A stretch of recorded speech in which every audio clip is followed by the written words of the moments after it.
নাম বলতে বলতে হাজির। Speak of the devil and the devil is here.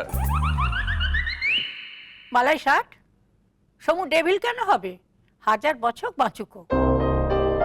খাবি তো? আয়, মুখটা কেমন শুকিয়ে গেছে। থ্যাংক গুডনেস বাবা, খুব ইম্পর্টেন্ট কথা আছে তোমার সাথে, বসে পড়ো। ওসব পরে হবে, আমার শরীরটা ঠিক লাগছে না, ঘরে যাচ্ছি, একটু ঘুমাবো। আর শোন, সই এলে বলিস আমাকে যেন ডাকাটাকি না করে, শরীরটা ঠিক নেই এটাও বলে দিস। এই বড়দা, কি হয়েছে রে? ডাক্তারবাবুকে ফোন করি একটা। কি হয়েছে বলে যা, জ্বর এলো নাকি? দাদাকে কেমন একটা দেখালো না? হ্যাঁ,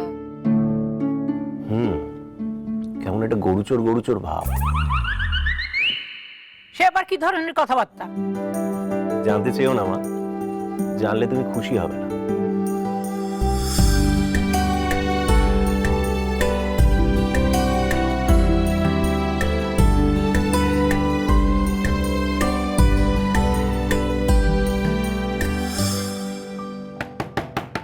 বরফি, তুই না খেলে কিন্তু আমিও খাবো না। বরফি, বেরোবি তুই? আমি না খেলে তুমি খাবে? মেরে স্যার কি কসম। যাও, যা খুশি তাই কর। Best idea. তুমি না আমার খিদে কমিয়ে দাও, তাহলে রাত্রের খাবার খরচটাও বেঁচে যাবে। ভালো আইডিয়া না?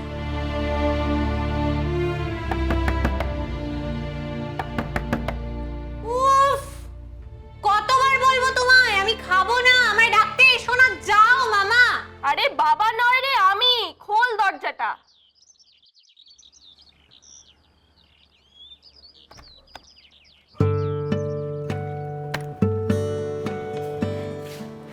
কিরে দিনি, তুই নাকি কবিতা বেচবি? বেচবো তো, কিন্তু রাস্তা পাচ্ছি না। তুমি জানো গো কিভাবে কবিতা বেচতে হয়? তুই সত্যি বেচবি? মিথ্যে বলতে যাবো কেন, কিন্তু কিনবে কে?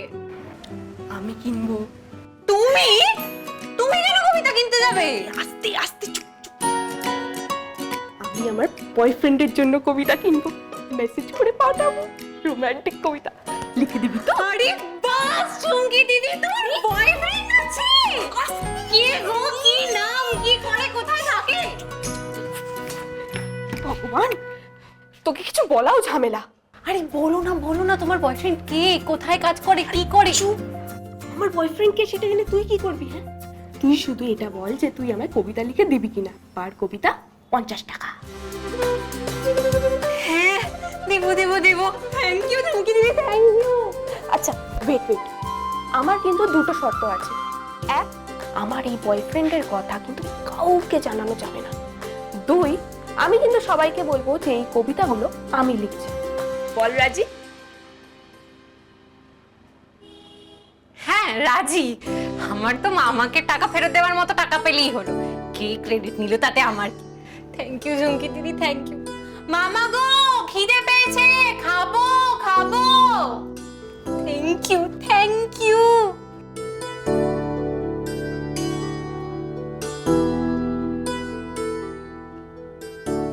গরমে চাদর গায়ে দিয়েছে মানেই তো জ্বর এসেছে।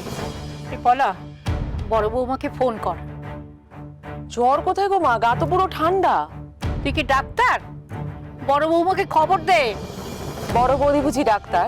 না, ডাক্তার না, তবে কখন কি করতে হবে সে বিবেচনা ওর বেশি। ঠাম্মি, আমি কিন্তু আন্টিকে আসতে বলে দিয়েছি, উনি ঠিক 6টার সময় আসবেন, তার আগে মাকে বের করতে হবে, মনে আছে তো? তোর মা আগে বাড়িতে ঢুকুক, তারপর তো বের করবো। এই মাত্র দরজা দিলাম, আবার কোন লোক আসবে?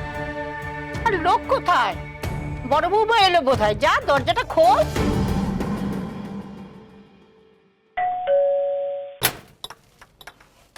এ কি রে, তুই এতগুলো জিনিস নিয়ে তুই পারিস নাকি? দে দে দে দে, আমায় দে, আমায় দে। আরে আমাকে একটা ফোন করবি তো, দে। তুই করিস না। এই কাজল, এই তো এই কাজল, এই নে, ধর। সাবধানে ধর। বাবা, এই হাত বদলের কি মানে হলো? তো আমিও করতে পারতাম। চাকুরের বাচ্চা তুই রে, মানে সত্যি। ও শোন, বলছি ওই ধামাকুলো সব পাইনি, স্টকে ছিল না, সন্ধেবেলা দেবে বলেছে, একটু নিয়ে আসবি গিয়ে। হ্যাঁ মামা মামা মামা কি রে? বলছি সন্ধ্যাবেলা গিয়ে ধামাকুলো তুমি আনো না, ধামাকুলো তোমার থেকে ভালো আর কে বুঝবে। ধামাকুলো এবার বোঝার কি আছে? মানে এই আমি না সব বুঝিয়ে দিয়ে এসেছি, বুঝলি? মানে আমি টাকা পয়সাও দিয়ে এসেছি, শুধু রসিদটা দেবো, গিয়ে দেখাবি, জিনিসগুলো দেবে, তুই নিয়ে চলে আসবি। পারবি না? হাল বাদ পারবো, তুই কোনো রকম টেনশন নিস না বউটার, আমি নিজে যাবো, গিয়ে নিয়ে আসবো।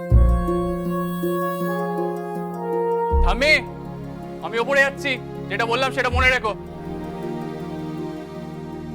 কি হলো? কি মাথায় ও রাখবো? ছাত্র শোনা, তুই একবার দাদার ঘরে যা, দাদার মনে হয়। শরীর খারাপ তো? হ্যাঁ, কিন্তু তুই কি করে জানলি? পলা ফোন করেছিল না? কেউ ফোন করেনি। তুই জানলি কি করে? কারণ তোর বউঠান অন্তর্যামী, বুঝলি কিছু? তো দ্বারা কিচ্ছু হবে না।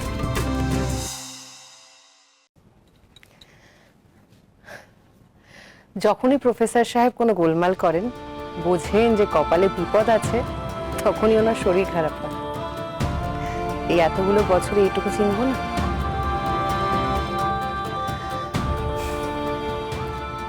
বড় বৌমা এলে নাকি? একবার এদিকে এসো। আম্মা চেঁচাচ্ছ কেন? দেখছো তো বড়টা ঘুমোচ্ছে। এত চিন্তার কিছু নেই, এই ঘুম এত সহজে ভাঙবে না। এ আবার কেমন কথা? ছেলেটার শরীর খারাপ, মুখে কিছু বললো না, আগে দেখতে হবে তো কি হয়েছে। আমি দেখে দিচ্ছি মা, আপনি এত চিন্তা করবেন না। দুপুরে খাওয়া ঠিক করে হয়েছে তো? আপনি যান, একটু গিয়ে গড়িয়ে নিন। হ্যাঁ রে পলা, তুই একটু শুয়ে নে। শোন না, সন্ধ্যেবেলায় উঠে আমাকে তত্ত্ব সাজাতে হেল্প করে দিস প্লিজ। আসলে মা থাকলেই বিয়েটা ভেস্তে দেবে। আজকে সন্ধ্যাবেলা ওনাকে ডাকি, তুমি প্লিজ একটু কায়দা করে মাকে বাইরে বার করে দাও।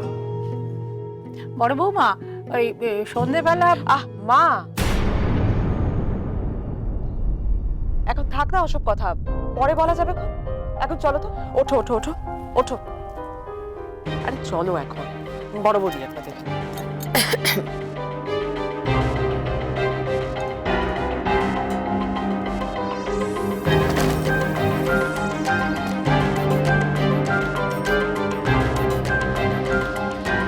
উঠে পড়তে পারো ওটা? টেনশন হচ্ছে তো? ভাবছো আমি গয়নার দোকানে তোমাদের দেখেছি কিনা? দেখেছি, কিন্তু এই বিষয়ে আমার কিছু জিজ্ঞেস করার নেই।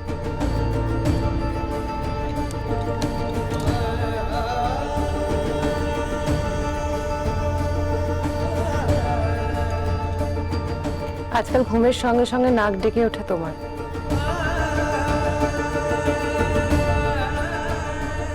এত নিশ্চুপে যে তুমি ঘুমোও না সেটা কিন্তু আমি জানি।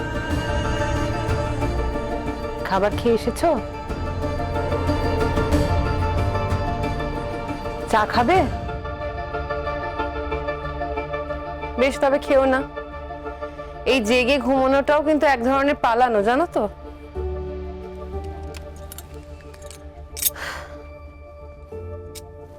বড্ড পালাচ্ছ গো। দোকান থেকে ওভাবে না পালালেও পারতে।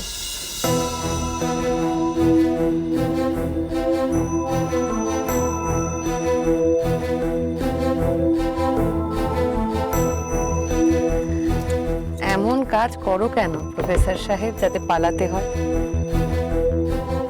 তুমি যত পালাবে তত আমার চোখে নিচে নেমে যাবে। পালাইনি আমি।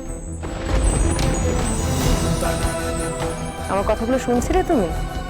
তার মানে সত্যি তুমি ঘুমোওনি? কি করছিলে তুমি গয়নার দোকানে সেটা আগে বলো। কলির তো বিয়ে হয়ে গেছে, এখন তো আর কোনো গয়না আনার নেই।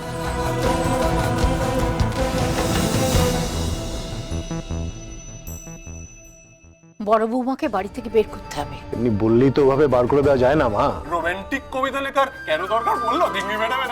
দরকারটা অন্য কারোর, আমি তার হয়ে কবিতা লিখে টাকা পাবো। তুমি এই ছল চাতুরিটা কেন করছো বলো তো? যাতে বরফি নিজে রোজগার করে আমায় টাকা দিচ্ছে এটা ভেবে খুশি থাকে। তোমার জানতে ইচ্ছে করে না গো কি নিয়ে মিটিং হচ্ছে? আমার যখন বাদ রেখেছে তখন মিটিংটা নিশ্চয়ই আমায় নিয়ে। আমি তো বিসহচরী